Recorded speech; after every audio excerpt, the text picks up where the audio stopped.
Bonjour, aujourd'hui on se retrouve pour faire un deuxième tuto qui vient donc à la suite du premier tuto proposé donc par Lucie et moi-même pour l'ancrage au sol. Aujourd'hui donc on va s'ancrer au ciel. Alors pourquoi on a besoin de faire cette deuxième partie? Parce qu'elle vient compléter la première. Ça veut aussi dire que si vous n'avez pas fait la première partie, il ne faut pas faire cette deuxième partie, c'est très important parce que sinon vous n'allez pas créer la bonne dynamique. On va pas se connecter au ciel tant qu'on ne s'est pas connecté à la terre. On reste des êtres humains, on vit sur la terre, on est connecté au sol par nos pieds, sinon on le saurait, nous serions des oiseaux.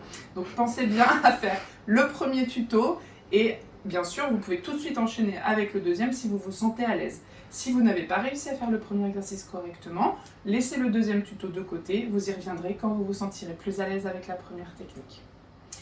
Donc pour cette deuxième partie d'ancrage, qui en fait est plutôt ce que moi j'appellerais une connexion, on va aller créer la même dynamique que celle qu'on a créée au sol ou dans la terre, mais avec le ciel.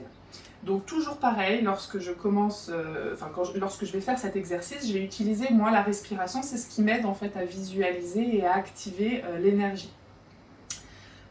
Donc je reprends juste pour la logique, donc lorsque vous avez fait votre connexion d'ancrage au sol, que vous avez visualisé vos racines qui sont allées s'accrocher au centre de la terre, que vous avez fait votre nettoyage, c'est-à-dire que vous avez relâché tout ce que vous ne voulez plus, et que vous avez accueilli l'énergie de la terre propre, régénérée, etc. dans le bas de votre corps jusqu'à peu près au niveau du plexus solaire, vous allez faire exactement la même chose avec le ciel, c'est-à-dire que vous allez imaginer que part de votre tête de très grosses branches, comme si vous étiez un cerf, qui vont aller se connecter dans le ciel le plus haut possible. Alors certaines personnes vont s'accrocher à la lune, au soleil, aux astres, aux étoiles. Vous allez là où vous avez envie d'aller, le plus loin possible. Ce qui compte, c'est que vous ayez quand même un port d'attache. C'est-à-dire qu'il ne faut pas que vos branches elles soient juste dans le ciel. D'accord ? Il faut aller se connecter à un astre, celui qui vous parle. Moi, souvent, je fais lune et soleil parce que j'ai besoin de ces deux énergies pour fonctionner. Mais parfois, je vais faire que la lune et parfois, je vais faire que le soleil en fonction de ce que je veux rechercher dans peut-être cet exercice qui peut évoluer aussi dans la pratique. Donc, lorsque je vais inspirer, je vais expirer et je vais voir comme si mes branches, en fait, là, poussaient au-dessus de mon corps et montaient dans le ciel. Et je le fais généralement 3 fois, puisque c'est à peu près le temps qu'il me faut pour voir toutes mes branches monter jusqu'aux astres. Donc, on a toujours les pieds bien au sol, puisqu'on est bien ancré maintenant en bas. On inspire et on souffle. Et en soufflant, on voit donc les branches.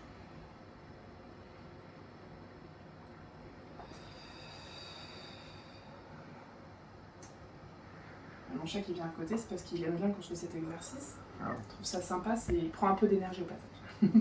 On en parlera dans un tuto.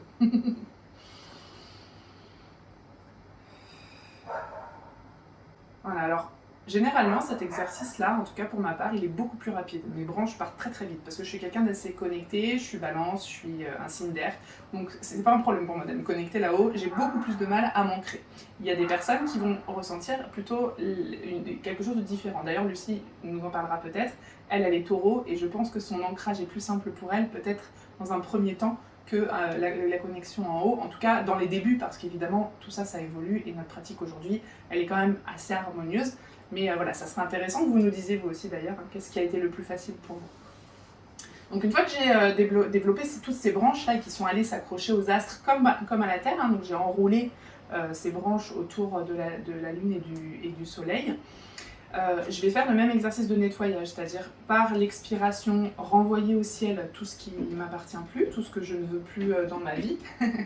Et ensuite, 3 respirations où je vais inspirer la nouvelle énergie, le renouveau en fait, dans mon corps. Et donc, je vais visualiser que ça descend dans mon corps jusqu'à peu près la moitié de mon corps, où ça va venir du coup jusqu'à là où j'avais l'énergie du sol, qui renvoie du coup à la première vidéo.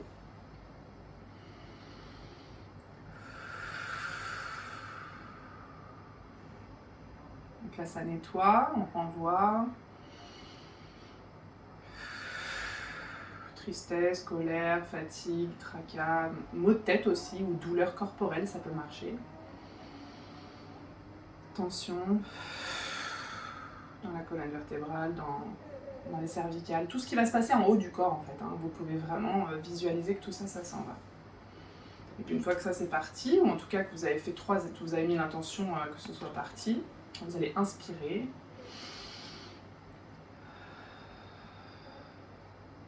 Et vous faites donc rentrer par vos branches et vous faites descendre voilà, dans votre corps comme ça, hein, ça descend. Moi je le visualise comme ça, hein, ça arrive ici, ça se centre et ça vient jusqu'au centre du ventre à peu près.